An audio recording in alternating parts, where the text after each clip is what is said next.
Hey guys, good morning from Vancouver. It's about 10 o'clock here in the morning. My name is Amy Britton. I'm a Washington Post reporter, normally based in Washington, D.C., but I'm here today in Vancouver to cover the opening of the Trump International Hotel and Tower here in Vancouver. So let me turn this camera around and give you guys kind of a scene of what's going on right now. As you can see, there are protesters outside the building. This is the main entrance to the Trump International Hotel and Tower here in Vancouver. We have about 100 people or so out here this morning. There are about 3 different protests scheduled in Vancouver across the city today to protest the official opening of this tower. Now let me tell you a little bit about this tower. Unfortunately, I can't show you how tall it is, although that's a pretty good look there. This is the second tallest skyscraper in Vancouver. The tallest one is over here down the street. This is the Shangri-La here in Vancouver, which is the tallest skyscraper in the city. This is a very controversial property here, as you can imagine, in Vancouver, which is a very liberal city. People have been very upset that the developer, Kim Tia, has not removed the Trump name from the building. The young developer, whose father is actually one of the wealthiest businessmen in Malaysia, has actually kind of doubled down on his support for Donald Trump. So this is another look at the building. As you can see, there's a heavy security presence out here. This entrance is actually blocked off this morning, and the media who are going to be going in for the ribbon cutting in a little bit, we are being kind of ushered through a back alley. So let me flip this around and tell you a little bit more about what we can expect today. So Trump's 2 adult sons, Don Jr. and Eric, are expected to be here for the opening. We are also expecting Kim Tia, who is a young developer, 37 years old, who is a big backer and developer of this project. He will be here. His father, Tony Tia, is flying in from Malaysia and is expected to be here. Who will not be here is actually an interesting story as well. So we are not expecting any city leaders from the city of Vancouver to show up for this opening today. And that's very significant because in a lot of cities, when a big property opens, you will see the mayor here, you will see members of the city council, and not only are those people not going to be here in Vancouver, a lot of them are vehemently opposing the Trump Tower in the city, and they have called for the developer to remove Trump's name from the building. So not only is their absence significant, but also their voices of opposition are significant as well. So let me pan out. For those of you who just joined me, I'm here outside the Trump Tower in Vancouver, and we are about 30 minutes from the grand opening ceremony where Don and Eric are expected to speak and to officially cut the ribbon for this property, which is the second tallest skyscraper in Vancouver. Let me flip the camera and you guys can see the protesters who have gathered here. This is not the main protest that is scheduled for today. Most of the main protests will be happening later in the day, whenever there will be an evening reception here. If you look over to my right, there's a restaurant, Mott 32, a famous restaurant from Hong Kong, which will host the grand opening tonight. They're expecting hundreds of people here for the evening reception. There's the Trump Tower. So those of you who have followed our coverage about the sons, Don Jr. and Eric, you have known that they have traveled the world a lot recently. This is actually the most recent in a string of global trips that they've taken. Eric went to Uruguay in early January to promote the Trump Organization development there, and U.S. taxpayers picked up a bill for about $97,000 for Secret Service and embassy staff to stay in hotels on his trip. We're still waiting to kind of see the full accounting for the expenses for their trip to Dubai, which took place about a week ago. And I'm sure this trip is going to be pretty expensive as well. As you can see, and I'll just flip back out, you can see that the security presence here is heavy. We've heard that a lot of members of the Secret Service are staying in the building. Yesterday, I kind of came by the property and I saw a group of uniformed police officers kind of huddling on the second floor here.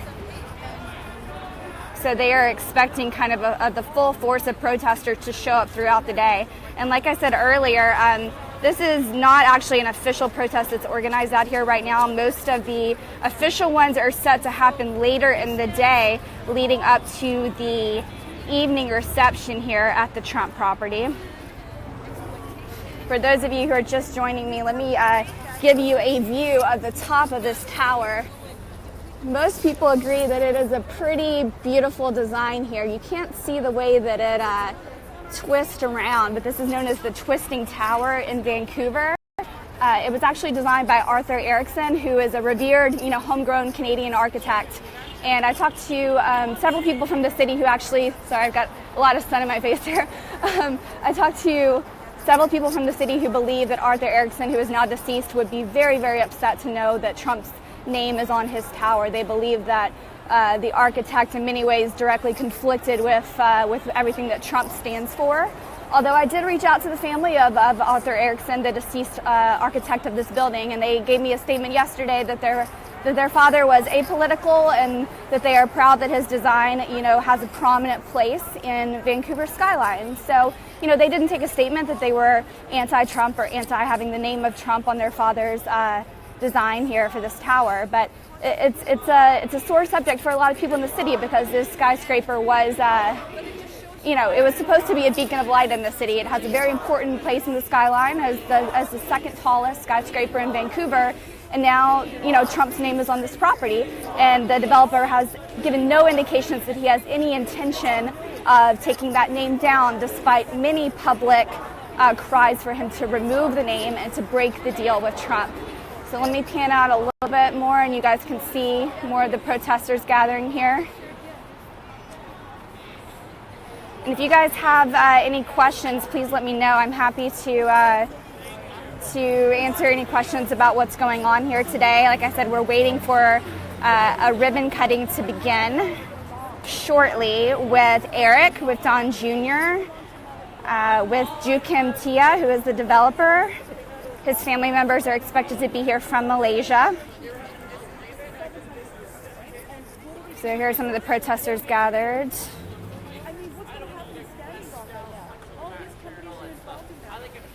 As you can see, there's a heavy security presence here. Right inside the door there is the Champagne Lounge. They have cocktails that run upwards of $20 here. They also have the Trump wines stocked here at the Trump Champagne Bar, not surprisingly. Got a little singing going on here. Thank you, Nick. I appreciate your comment. And thank you, Rosalinda, as well. I appreciate you guys tuning in. If you guys have any questions about the Vancouver property, I'm happy to answer them. One of the interesting things about this property is that the condos here actually sold out last May. So they sold out more than 200 condominiums here. And they kind of promoted that and said, look, we set a record for, price per square foot in Vancouver. Now, some of the critics of the project have said that you could have put any name on this tower and the residential units would have sold out just because of the demand for housing in this particular area of Vancouver. Actually, the street that I'm standing on is West Georgia Street. It's kind of the commercial corridor of the city, kind of the heartbeat of Vancouver's business district. Christopher asked, did the building have a name or a purpose before today? So years ago, there was actually a deal in the works with Ritz-Carlton, and that deal fell through. They announced that Trump would be involved with the project in 2013, and he came here for the launch of the project in 2013. So from 2013 onward, his name has been attached to the tower. Now, there wasn't really much of the public outcry until 2015 after he began his run for the presidency and made comments that offended many people here in Vancouver. Someone asked, How much will a room cost here? That's a good question. I tried to book a room here and they told me that it was sold out, which is interesting because I was here last night eating dinner and drinking a little champagne at the Champagne Lounge, and I did not see many people at all. It did not look like a hotel that was sold out at all. So I was kind of surprised to hear that it was sold out. There is some speculation that perhaps most of the rooms are being occupied by security forces. Let me flip around because got some yelling going on here. They're chanting, "We don't want Trump."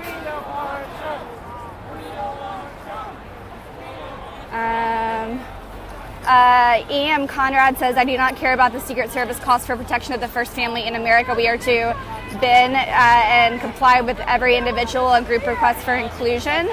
That is a good point. A lot of people, are not at all bothered by the security costs, and it certainly is essential to protect the first family as they go on these global trips. But there is kind of an interesting intersection between these trips and the Trump administration, even though they have pledged, a complete division from the White House. When the Trump sons are carrying out these business trips and coming in with the full force of U.S. security forces and embassy resources in their respective countries, it sort of ends an era kind of legitimacy to some of these trips. And those are some of the concerns that ethical experts have expressed related to the Trump sons' continual travels around the world and kind of the U.S. taxpayer subsidizing the securities for these trips. And Marianne says, "Are there protests? Please cover it." Yes, there are protests scheduled for all day today. Someone asked why the main protests are later in the day. That was interesting to me as well. The event tonight is expected to be particularly lavish, and I think the protesters kind of seized on the glitz and glamour that may be associated with the evening event as a good opportunity to kind of make their voices heard, perhaps as people are coming in here in suits, tuxedos, fancy ball gowns, to kind of let their voices be known that they don't approve of this sort of evening event. So we may see some of the leading socialites in Vancouver coming out tonight. Although I talked to a lot of people in City Hall who said they have no idea of anyone who's going to this party. They had no idea of anyone who's been invited. All right. Any more questions? Someone says, "Nice to see Canadians protesting. Thank you to the Canadian people." Why are embassy resources traveling with them? That question is from Sharon. Sharon, thank you for the question. That's a very good question. So whenever we heard about Eric Trump's trip to Uruguay, one of the things that kind of stuck out in the financial records from that trip is that embassy staff in Montevideo, which is the capital of Uruguay, they traveled 2 hours to a resort town, Punta del Este in Uruguay, to stay in a hotel to accompany Eric Trump on his trip to Uruguay. So that was an interesting development, and they would not answer questions about why embassy resources were being used on that trip. I think we can all understand why Secret Service would be with the adult children at all times, but perhaps there are more questions about why embassy staff is being used on these trips. And I've FOIA'd the records, so I'm hoping to get more answers through FOIA requests, but unfortunately press officers have not really weighed in with answers to those questions yet. And we'll certainly be asking if Canadian embassy resources were used on this trip too. We see a lot of messages. Thank you for protesting in Canada. Lynn asked, will they let me tour the building? Yes, I have an approved media credential.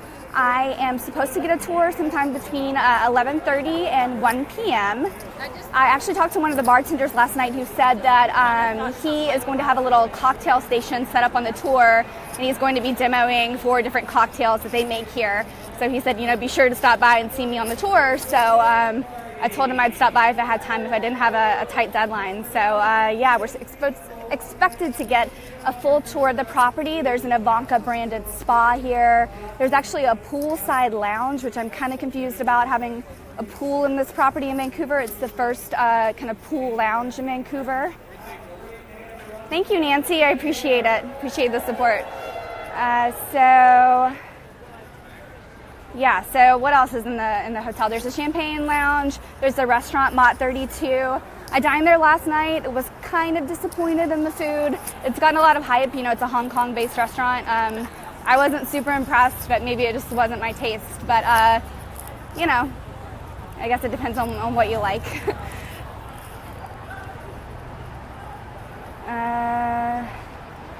Let's see. There's some more questions about why the embassy staff is here. Mark asked, do we have any ideas on how many hotels are planned to open in 2017 and the years to come? So this is the last kind of high-profile Trump opening that we know of in the foreseeable future. You know, they just came back from Dubai about a week ago. Eric, Don Jr., and their spouses were there for that trip. It's a relatively quick trip.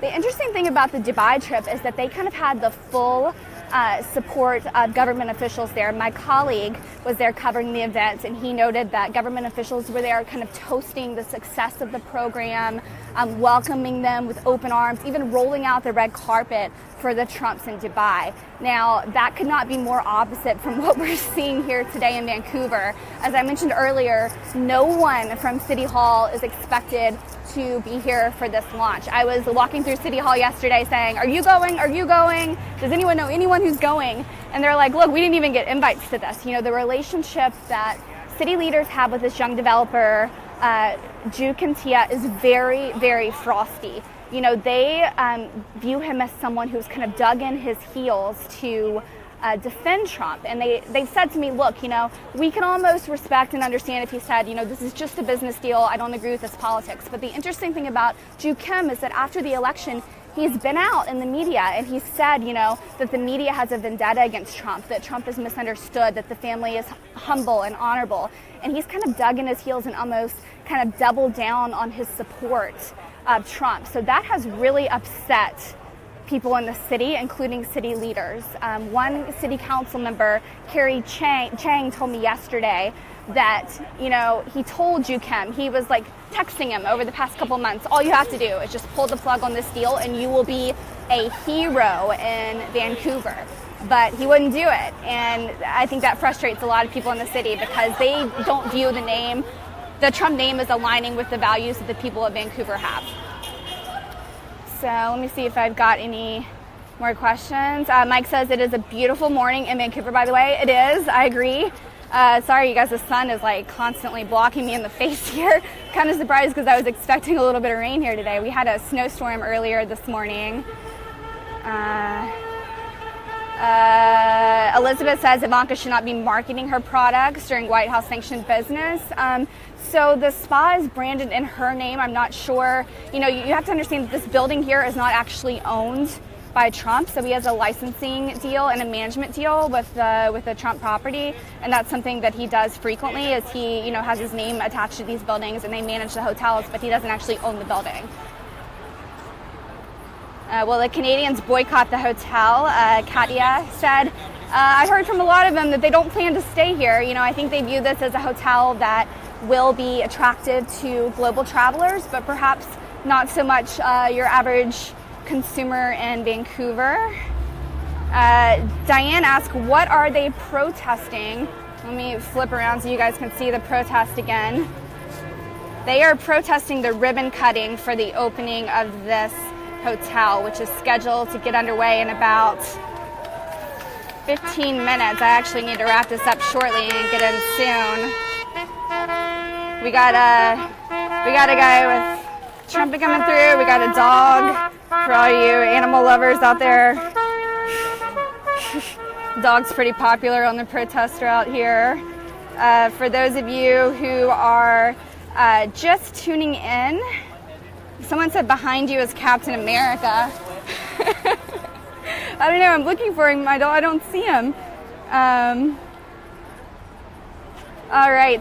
Those of you who are just tuning in, we are live here at the Trump International Hotel and Tower.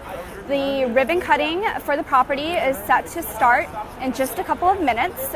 Eric and Don Jr., the adult sons of President Trump, are expected to be here. This is the reason why a number of protesters have gathered. They are hoping to make their voices heard. They want the young developer Jukin Tia to drop the Trump name from the tower. And let me show you guys how prominently it is displayed out here. I said this early on in the broadcast, but this is the second tallest. Oh, I'm getting dizzy just holding that up. This is the second tallest skyscraper in Vancouver. The first tallest one is right over there, the Shangri-La.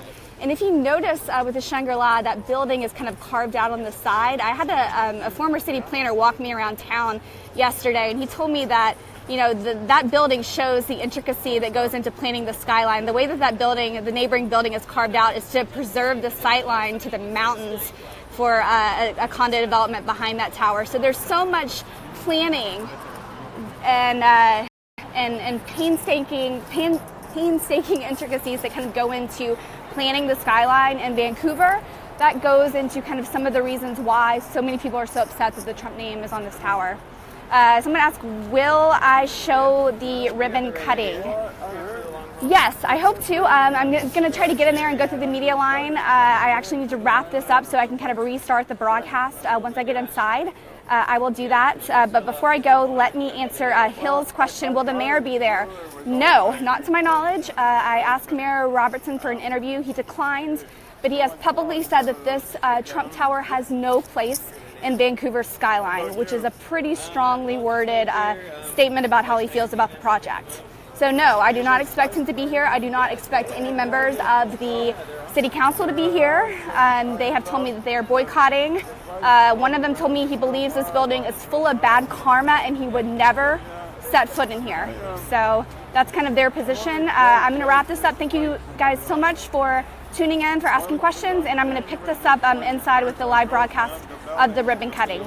Thank you. Bye-bye.